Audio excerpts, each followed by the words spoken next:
Bon dia a la Universitat d'Alacant i a la Universitat de València. En el cas de la de València feia uns quants anys que no acudia a la Lliga de Debat.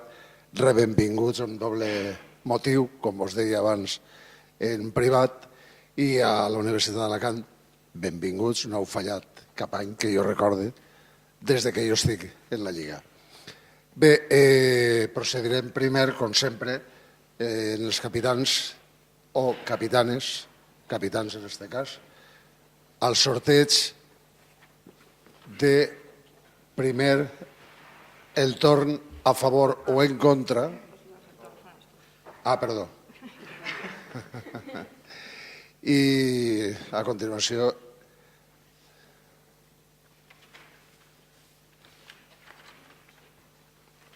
en primer lloc Universitat d'Alacant, a continuació Universitat de València.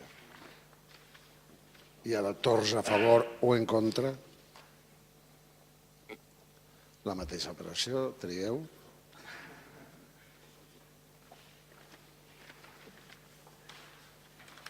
Alacant parla en contra, per tant a favor la Universitat de València. Que qui siga repartisca sort i que guanyi el que puga. Gràcies.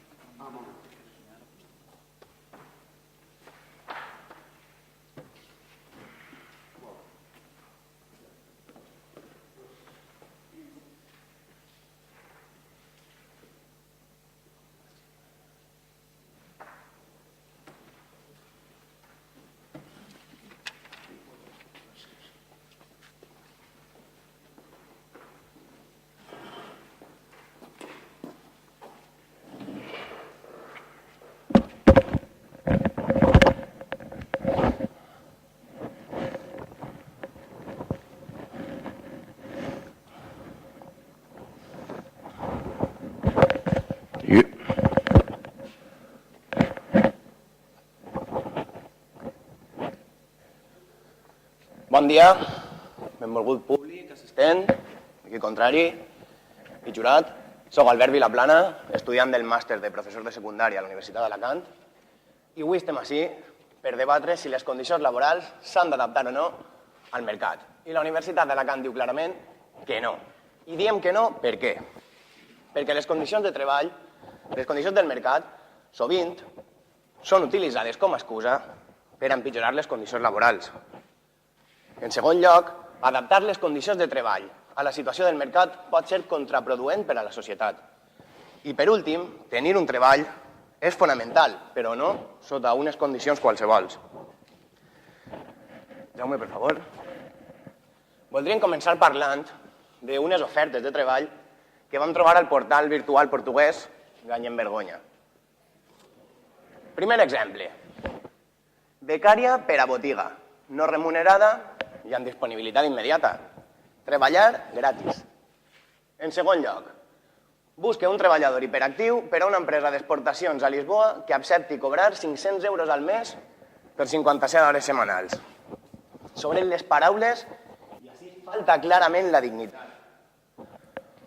On es garanteix així la igualtat de les parts que el dret laboral ens ha assegurat a tots? Per què diu treballador hiperactiu quan vol dir treballador desesperat? És una clara manipulació molt burda. A casa nostra trobem l'espill del que passa a l'altre costat de la península. A l'àrea metropolitana de Barcelona, els sindicats han denunciat moltes queixes de joves que treballant 8 hores al dia cobraven la meitat. Però, clar, no solament trobem aquestes ofertes pèssimes, també trobem acomiadaments del mateix calibre. Al 2010, 40 empreses dels països catalans van guanyar 10.000 milions d'euros, que és equivalent al deute de tots els ajuntaments de l'estat espanyol. Doncs bé, d'aquestes 40, 20 van fer EROs en les seues plantilles. I com veiem algunes, com Gas Natural o Endesa. Què està passant? Treballadors que en la seva força del treball estan fent guanyar beneficis milionaris a les empreses se'n van al carrer d'una manera totalment injusta. Perquè l'economia ha d'estar al servei de les persones i no al servei del mercat. Si no, serà totalment contraproduent i avançarem cap arrere. A més, fa uns mesos, l'estudi europeu 2013 sobre l'evolució social i l'ocupació deia que solament un 35% d'aquells que aconseguien treball, que estaven sota el llindar de la pobresa, podien eixir-ne. Un 35%. On queda la resta? On queda la resta? Em pregunto jo. Perquè cal recordar que quan parlem de percentatges parlem de moltes persones. Així, com hem vist, quan es demana que s'adapten les condicions laborals al mercat, trobem jornades de més de 8 hores, pagades a la meitat, i treballadors acomiadats per fer guanyar beneficis milionaris als seus caps. Un exemple d'igualtat de tracte i dignitat laboral, no? Es veu que així a Espanya no tenim tots els treballadors hiperactius que demanen a Portugal. Nosaltres pensem que el treball dignifica, que el treball és la dignitat, però és la dignitat no baix qualsevol preu, baix unes condicions dignes. Per favor, Jaume. Així, coneixeu això, la piràmide de Maslow. Maslow és un teòric laboral que el 1949 va elaborar aquesta piràmide de motivacions o de necessitats. On plasma jeràrquicament les necessitats que tenim les persones. Com veieu, respirar, alimentar-se, descans, sexe... Veieu què posa així en la segona? Seguretat laboral. Si volem arribar així, que és on dia ella, l'autorealització, la creativitat, l'espontaneïtat, la resolució de problemes, l'autoreconeixement, és a dir, desenvolupar-nos com a persones, si volem això, hem de tindre una seguretat laboral clara, és a dir, no ens val qualsevol treball, ens val un treball que es dignifique com a persones. Així que l'equip de la Universitat d'Alacant diu que les condicions de treball no s'han d'adaptar al mercat laboral, sinó a les persones. Moltes gràcies.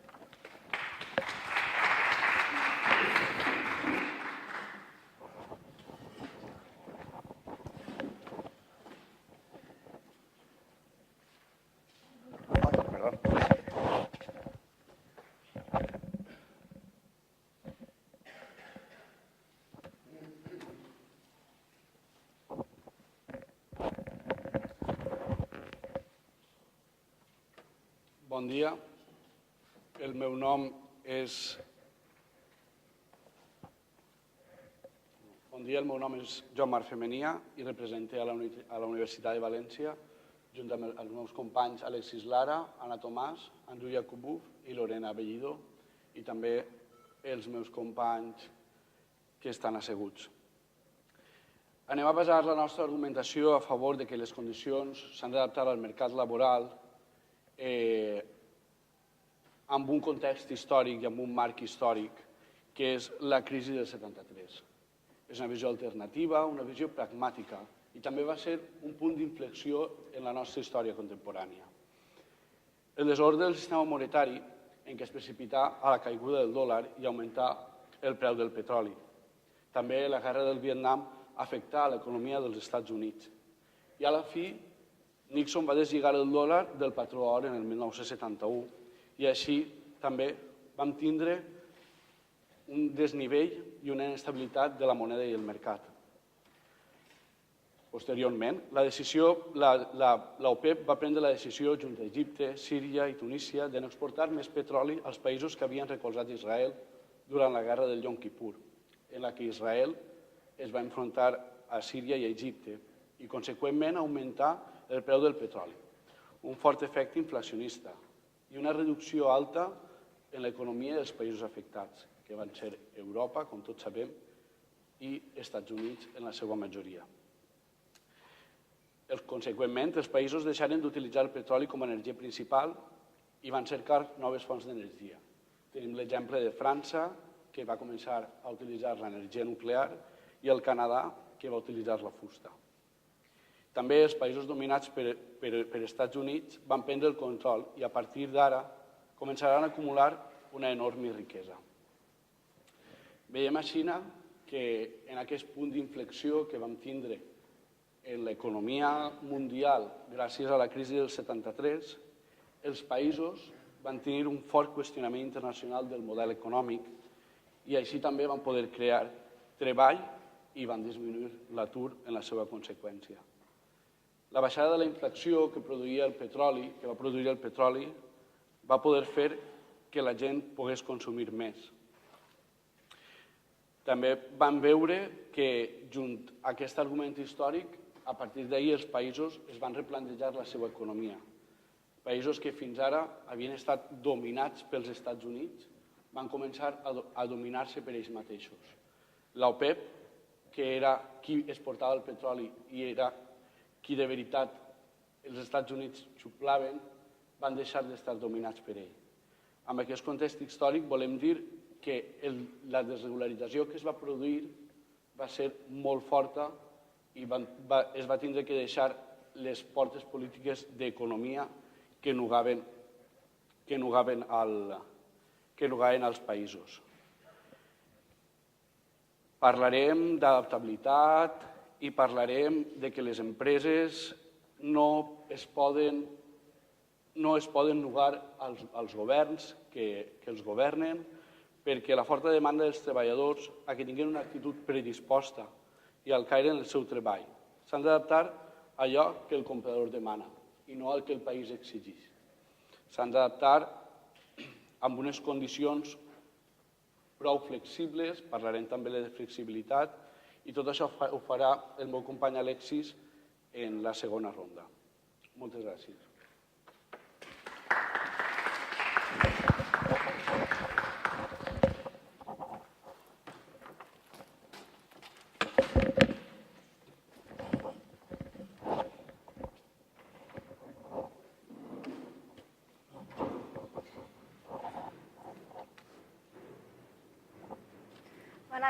Bon dia, el meu nom és Majo Domènech, soc estudiant d'Estudis Francesos i de Filologia Catalana i, com va dir el meu company, avui estem ací per debatre si les condicions de treball s'han d'adaptar al mercat. I, evidentment, la nostra postura és no. L'equip de la Universitat de València ens parla de la crisi de l'any 73, però és que nosaltres no estem ara realment pensant en què passava l'any 73. Ens estem adaptant a un context actual i ens estem adaptant a l'actualitat. I com va dir el meu company a la introducció, trobem en el top 40 de les empreses dels països catalans, trobem empreses catalanes que han aconseguit tindre 10 milions de beneficis a canvi de fer acomiadaments als seus treballadors. Si em poses la diapositiva del Gany en Vergonya, per favor. A l'any 73, com vam dir, nosaltres no sabem què cobraven els treballadors, però actualment al Gany en Vergonya, portal portuguès, on els joves denuncien les ofertes vergonyoses que reben de treball, trobem el treballador hiperactiu, aquest famós treballador hiperactiu que nosaltres li diem treballador desesperat. Si el treballador treballa 57 hores setmanals per 4 setmanes que té el mes, trobem que treballa 228 hores.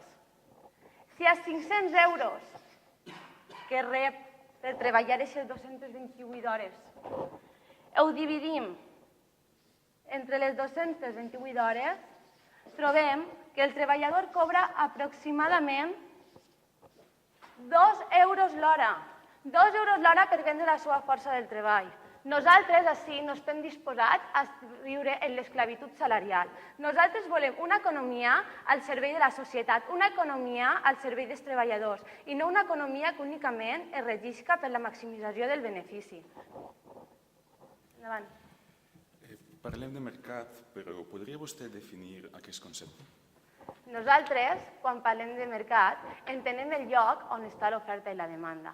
Però és que actualment, aquest mercat que vostès parlen d'adaptar-se, aquesta adaptació ja es va fer. I si no, recordem a l'estat espanyol, en els temps de bonança, que la joventut es deixava els estudis per tal d'anar-se'n a la construcció, per tal d'anar-se'n a l'obra. Nosaltres defensem que no ens hem d'adaptar ni en temps de crisi ni en temps de bonança, perquè aquestes persones que es van deixar els estudis i se'n van anar a l'obra, que actualment és cert que tenien uns sous elevats, ara ens trobem que el seu perfil laboral és molt difícil de recol·locar dins del mercat laboral. I és que això és una realitat. Posem, per exemple, el cas de Manuel Mena, que relata la seva història al país. Manuel Mena únicament li va costar 6 hores un matí, de 8 del matí a 2 del migdia, en passejar-se per totes les obres de Sevilla fins trobar un treball, i va trobar treball de gruesta. Aquestes 6 hores li van servir per tindre un treball durant 9 anys, però és que ara hem dut 6 a l'atur. Nosaltres ja hem fet una adaptació al mercat. I què ens hem trobat? Que aquesta adaptació no ha sigut vàlida, perquè ara tenim un percentatge elevadíssim de la societat a l'atur. Però és que anem més enllà. Adaptar les condicions de treball al mercat implica que una oligarquia poderosa se n'aprofiti de nosaltres i estem cansats. Si em poses l'altra diapositiva, Jaume, la del periòdico. Segons el periòdico, l'Organització Internacional del Treball ja ha advertit al Banc Central Europeu que baixar els preus és contraproduent. I és contraproduent perquè ofega el treball domèstic. I és contraproduent perquè nosaltres, que som qui consumim, no tenim el suficient sou per tal de poder dinamitzar l'economia. Però és que anem més enllà. Si voleu, us deixo l'article perquè li pugueu pegar una guiada. Ja, però és que he d'acabar. I anem més enllà. És que també l'Organització Internacional del Treball, el senyor Andor Laszlo, comissari internacional de treball, assegura que els joves entre 18 i 50 anys, joves entre 18 i els vells de 50 anys que tenen treball, malgrat tindre un treball, no aconsegueixen sortir del llindar de la pobresa. I no aconsegueixen sortir del llindar de la pobresa perquè ja ens hem adaptat. I com ens hem adaptat, tenim treballs atemporals, tenim minijobs, tenim treballs a temps parcial. I el que no podem pensar és que un minijob i un treball a temps parcial és un substitutiu d'un treball a temps complet. Això és el que nosaltres no volem pensar. Nosaltres, com bé ha explicat el meu company, la Universitat d'Alacant, no únicament concebem el treball com una eina per tal d'assolir un benefici. Nosaltres concebem el treball com l'eina per autorrealitzar-nos. Concebem el treball com el lloc on poder assolir no únicament un guany, sinó també una autorrealització personal. Nosaltres volem una societat que estigui realitzada, perquè la realització és l'únic camí per aconseguir i per poder assolir una societat que avança i que avança cap a un futur millor. Jean-Paul Sartre, filòsof existencialista, no sé si el coneixeu, al seu llibre «L'existencialisme és un humanisme», assegurava que l'ésser humà, les persones, quan escolleixen de quina manera han de ser, quan escolleixen com comportar-se, no únicament tenen una responsabilitat sobre ells mateixos, té una responsabilitat sobre la resta de la societat. Perquè el que escollim ser és el mirall que volem projectar a tota la societat en conjunt. I la Universitat d'Alacant, el mirall que vol projectar és una economia que es basa en les persones i no en les grans empreses, en aquestes oligarquies que ens porten tot. Moltes gràcies.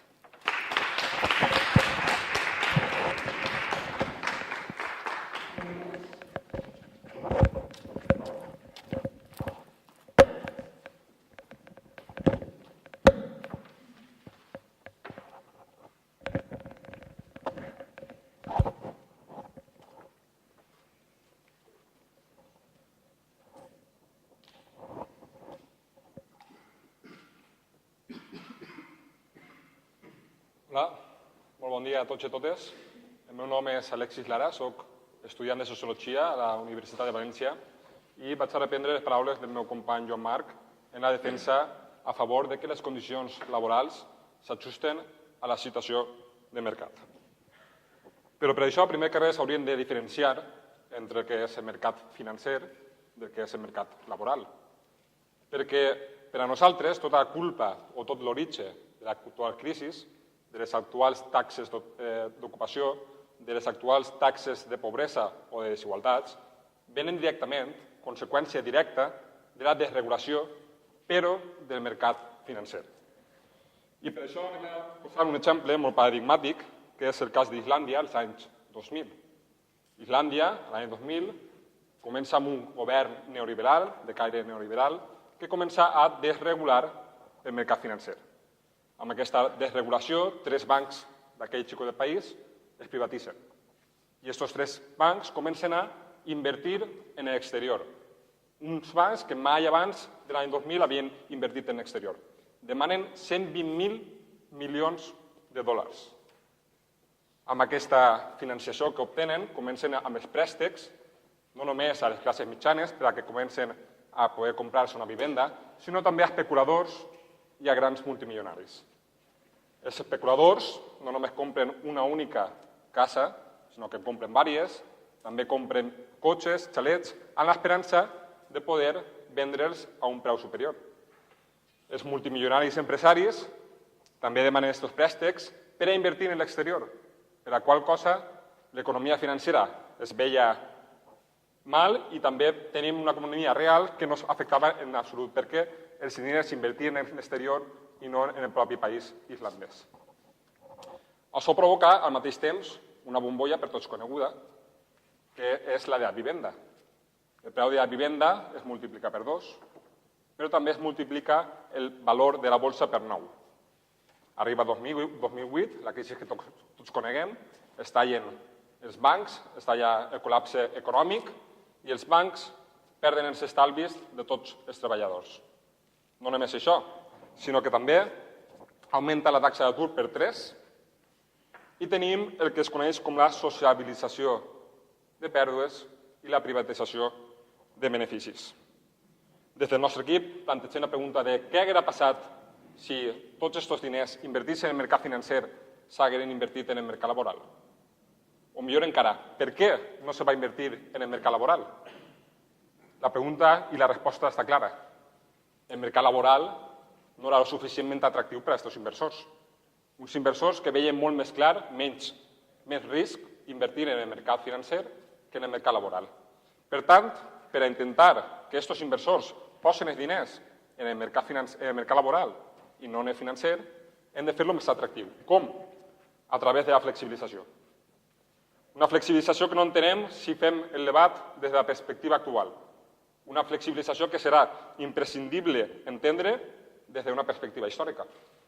I per això hem de remuntar-nos als anys 50, al Fordisme, on la cadena de muntatge, que tots coneguem, una cadena de muntatge on el treballador era una peça més de l'engranatge, un treballador on no tenia cap possibilitat de manifestar-se com a persona individual, una cadena de muntatge que provocava una crisi en els anys 70, que comentava el meu company Joan Marc, on l'excés de producció, on l'excedent de producció va provocar que estallara la crisi econòmica de l'any 73. Pregunta.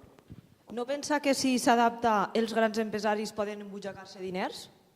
És un concepte que anem a veure després també, però nosaltres veurem i explicarem el concepte d'autotutela que farà possible que els empresaris no guanyen diners a costa dels treballadors, sinó que entre tots s'intenta arribar a un punt en comú i per tant també parlarem de democràcia.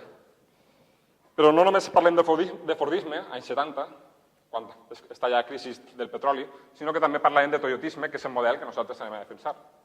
Un toyotisme basat en la flexibilització.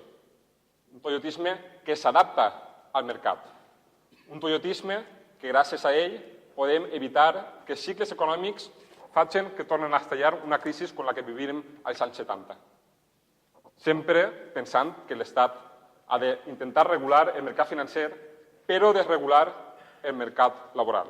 I per això el toyotisme és tan necessari, perquè sense la flexibilització de les condicions laborals, sense l'adaptació de les condicions laborals al mercat, estarem provocant una altra crisi com la que hem viscut fins al moment. Un mercat laboral rígid, que és el que intenten defendre els nostres companys, provocarà que no només no puguem eixir de la crisi actual, sinó que tornem a caure en una altra. La flexibilització no és només necessària per el que comentem per evitar la crisi, sinó perquè vivim en una societat on el consumidor no és el mateix consumidor del Fordisme. El consumidor s'ha fet especialitzat en buscar el seu producte únic, que el faci únic, que el faci persona individual, tot el contrari del que passava al Fordisme, on el treballador era una massa homogènia, una massa treballadora, totalment desindividualitzada i que es comportava en sèrie com la producció. Una producció en sèrie que intentava homogeneïtzar a tota la classe treballadora.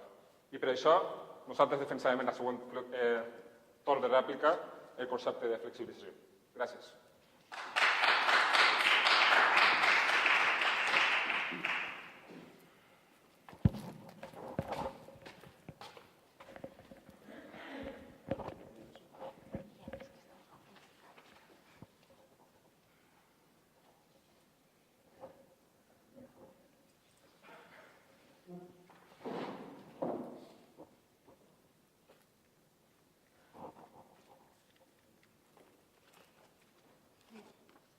Continuem amb aquesta refutació.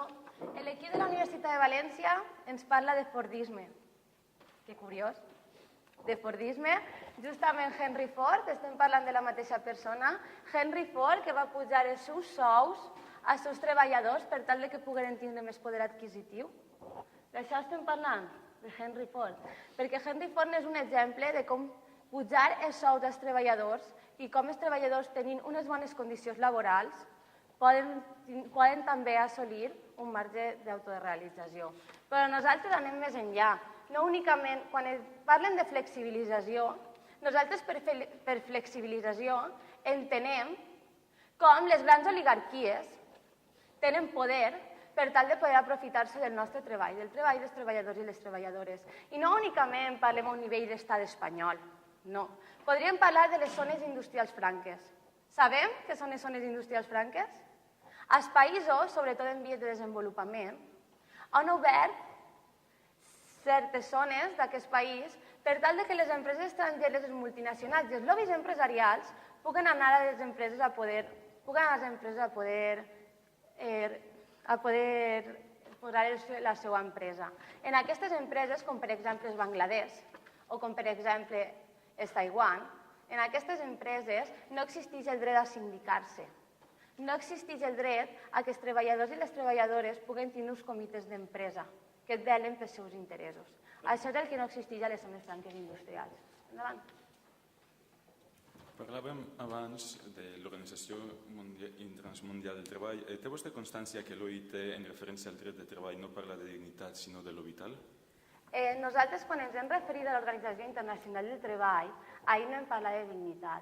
Ahir hem parlat que l'Organització Internacional del Treball té un informe pel comissari Laszlo Andor on diu que el 30% dels treballadors entre 50 i 60 anys, entre 18 i 60 anys, malgrat tenir un treball, no aconsegueixen eixir de la pobresa. Això és el que parlem nosaltres quan ens referim a l'Organització Internacional del Treball. Però reprenent el nostre tema, per favor, em pots posar la foto d'Anglaterra? Això és el que entenem nosaltres per flexibilització de les grans nacionals. Això és el que ha fet Inditex. Inditex, que està en la llista Forbes com una de les grans empreses que obté màxims beneficis, això és el que ha passat fa menys d'un mes a una de les seues fàbriques. I a què es deu això? Això es deu a unes dolentes condicions laborals. A unes dolentes, no únicament condicions laborals, sinó riscos de treball. No hi ha precaució. Els seus indicadors no únicament ens parlen de que les condicions de treball no eren bones, sinó que hi havia feminització de la pobresa en aquestes empreses, hi havia divisió sexual del treball i que, a més, la seguretat, com queda demostrat, era pèssima. Però anem també més enllà.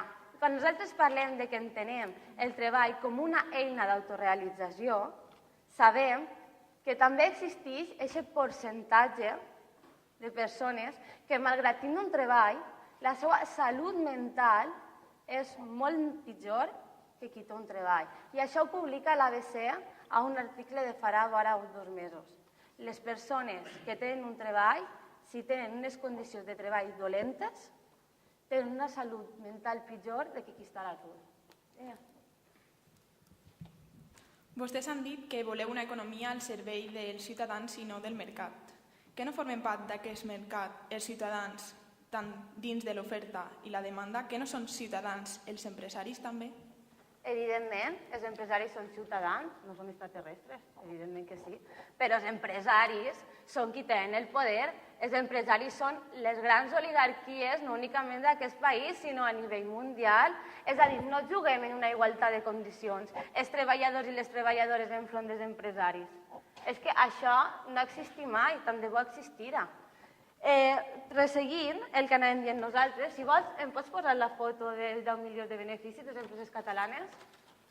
Sí, tots són persones, i tant que sí, però veiem a la gràfica que malgrat que tots són persones, uns tenen més beneficis que altres. Els que tenen un cercle en negret són les empreses que malgrat tindre un alt nivell de benefici han realitzat EROs. Han realitzat EROs acomiadant a un gran percentatge de la plantilla. I quan parlem de percentatge, recordem que estem parlant de persones.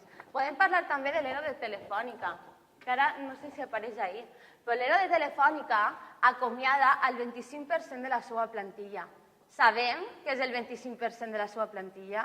El 25% de la seva plantilla són 8.500 treballadors aproximadament. 8.500 treballadors que actualment estan a les coles de l'atur, que actualment estan acomiadats, amb un nivell de prestacions que és mínim. Nosaltres, quan parlem, per favor, em pots posar la piràmide de Maslow? Aquest nivell de prestacions, si fos millor, segurament aquestes persones tindrien una seguretat en el treball. I si tingueren una seguretat en el treball, arribaríem així, a la moralitat, a la creativitat, a l'espontanietat, a la falta de prejudicis, a l'acceptació dels fets i a la resolució dels problemes. Per això a la Universitat d'Alacant estem així, per defensar que les condicions de treball no s'han d'adaptar al mercat, s'han d'adaptar a les persones.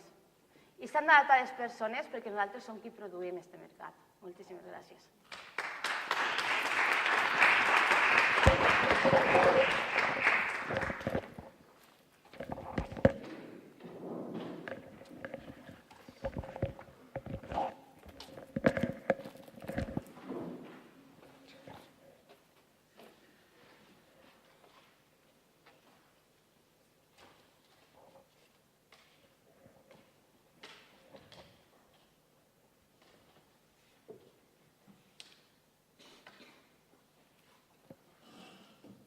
Hola de nou. Sembla que el debat està bastant interessant ara, està bastant interessant en el sentit que no hi ha una definició clara del que estem tractant a la base de la qüestió. Primer que res m'agradaria puntualitzar una sèrie de coses que s'han comentat i és referent a l'empresari com a oligarca, l'empresari com a aquell home que tots tenim en ment, amb el puro, el tratge, un moment, per favor, el tratge i un senyor gros, quan l'empresari pot ser també l'empresari de les pimes. Les pimes representen el 99% del nostre teixit industrial. Les pimes tenen el 66% del total de treballadors. Per tant, aquesta visió de que l'empresari és únicament un oligarca al servei del capitalisme és falsa. Però també s'ha parlat de que el benefici de l'acomiadament, quan això també és una fal·làcia en el sentit que tots sabem que el mercat funciona en unes regles i si nosaltres acomiadem a un treballador, aquest treballador tindrà menys capacitat de compra, podrà consumir menys. Si consumís menys, tindrem també una empresa que necessitarà produir menys, perquè no hi ha tanta demanda. I si necessita produir menys, evidentment necessitarà menys treballadors. Què passa si aquests treballadors no són útils? Seran uns més a la cola de l'atur. I si són a la cola de l'atur, tampoc podran consumir. Quan no poden consumir, tornem al bucle en el que estem ara mateixa en l'actual crisi. Pregunta. Creu que la gent a l'atur sí que pot consumir? Evidentment que no. I d'ahir anem a tractar ara mateixa el concepte d'autotutela. Perquè és curiós que en un debat com aquest no s'ha mencionat la democràcia. Quan parlem de democràcia, parlem de repartir el poder. Repartir poder entre tots. En els mercats es tracta d'això, entre els oferents i els demandants. Quin sentit té que un tercer, com podria ser l'Estat, intervinguera directament en una negociació d'iguals? Perquè els nostres companys han dit que tant treballadors com empresaris no són iguals, no tenen la mateixa capacitat d'influenciar en el poder. Però què me digueu de la vaga? La vaga dels treballadors és un mecanisme de contradefensa, de contrapoder contra el màxim poder que podria tindre l'empresari. Estem d'acord en que l'empresari té més poder perquè té una empresa i gràcies a ell poden contractar o no. Ell serà qui decidirà en última instància si el treballador podrà ocupar un treball o no. Però, si tenim un mecanisme com el de la vaga, l'empresari sempre podrà estar en contrapoder. També anem a parlar de flexibilització. La flexibilització que hem mencionat abans amb el toyotisme. La flexibilització és la capacitat de realitzar canvis en l'ocupació, canvis en la producció o canvis en l'organització de l'empresa. La flexibilització permet adaptar-se al mercat, que comentàvem abans. La flexibilització permet que amb els cicles econòmics de bonança o de decreixement, amb els cicles econòmics de bonança o de decreixement, puguem adaptar-nos a aquests cicles i no destruir ocupació. Pregunta? Però amb aquesta flexibilització no és cert que el que aconseguim són reduccions de salaris dels treballadors, més hores de treball i, per tant, un aprofitament dels empresaris. No si tenim en compte el concepte d'autotutela, que no l'he explicat abans. Autotutela significa que entre empresaris i treballadors es senten a una taula a negociar i entre els dos defineixen quines són les condicions laborals que han d'ajustar-se al mercat, perquè el mercat no és un només. El mercat són molts, no és el mateix mercat, el de Múrcia, que el que podria ser en el País Basc. Quina demanda hi ha de botelles, per exemple, a Múrcia, o quina demanda hi ha de botelles al País Basc? Com que són diferents, les condicions laborals hauran de ser diferents. I per això, per a regular aquest problema, sempre serà necessària la democràcia. La democràcia, que al final és repartir poder entre empresaris i treballadors. Pregunta?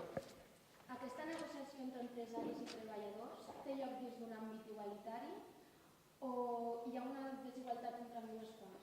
És el que ha contestat abans amb l'efecte de la vaga. La vaga, evidentment, és un mecanisme de contrapoder contra el poder màxim que té l'empresari. Estem d'acord en que l'empresari té més poder que el treballador, però el treballador té aquest mecanisme indispensable per a contrarrestar aquesta desigualtat. I deixem-me que parli, en última instància, de la redistribució, perquè, com hem dit abans, els cicles econòmics són de bonança, però també de creixement. En el període de creixement, el normal seria, evidentment, redistribuir les pèrdues perquè no només té risc l'empresari, sinó que també té risc el treballador i, per tant, entre els dos han de ser responsables directes d'aquest creixement econòmic i d'aquesta condició laboral. Però també és indispensable que en etapa de creixement, on hi ha beneficis, en la democràcia i en l'autotutela que hem comentat, les condicions laborals s'ajusten al mercat. I per això serà necessari també, en última instància, que no només es redistribuïsquen les pèrdues, sinó que també es redistribuïsquen els beneficis. Perquè qui pot estar en contra de que quan més beneficis tinguem, més cobrem? No hem pensat en aquest concepte, però és fonamental que la redistribució s'adapte al mercat en els dos casos, en els beneficis i en les pèrdues. Gràcies.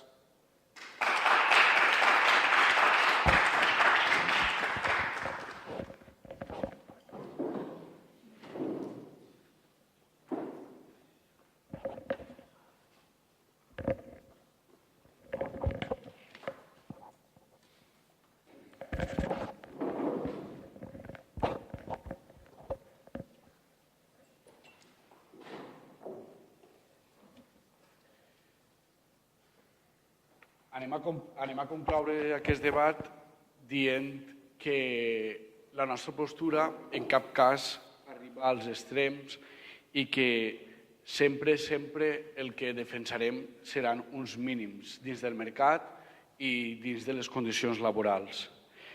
La nostra proposta sempre crearà treball gràcies a que la inversió al mercat laboral que fem és més atraient flexibilitzant-lo. Amb els conceptes que ha esmentat el meu company Alexis, de democràcia i també amb la clara concepció de que el mercat som tots, tant els oligarques, que nosaltres també defenem que no siguin tan oligarques i que pensen més pels treballadors i dels petits empresaris que formen el 66% de les pimes del nostre país, fem que aquesta flexibilització siga molt més atractiva. Flexibilitat, adaptació, motivació, és el que té que fer que els empresaris creen llocs de treball. És el que té que fer que aquest mercat s'autoregule per ell mateix i no el regule cap govern. No tinga cap govern, conforme va passar des del crac del 29 fins a la crisi del 73, en què els grans governs estaven per darrere dels mercats laborals i el que feien era caure totalment el mercat. També veurem que gràcies a la crisi del 73 aquests països i, per tant, aquests mercats laborals van tindre un nou model que crear, conforme ja he dit al principi. No podem anar als extrems, no podem pensar en els grans oligarques, quan només són una petita part. No podem anar a les explotacions del tercer món, quan de veritat sí que s'exploten, no vaig a dir que no, però sí que tenim que fer que no siga aquest el tema dominant. Concloem dient els grans conceptes, flexibilitat, adaptació i motivació per part de tots, perquè el mercat són tots, tant empresaris com treballadors, i fem més atractiu aquest mercat. Agrair a la Universitat d'Alacant per haver debatit amb nosaltres i també a l'organització de la xarxa Vives i al jurat. Moltes gràcies.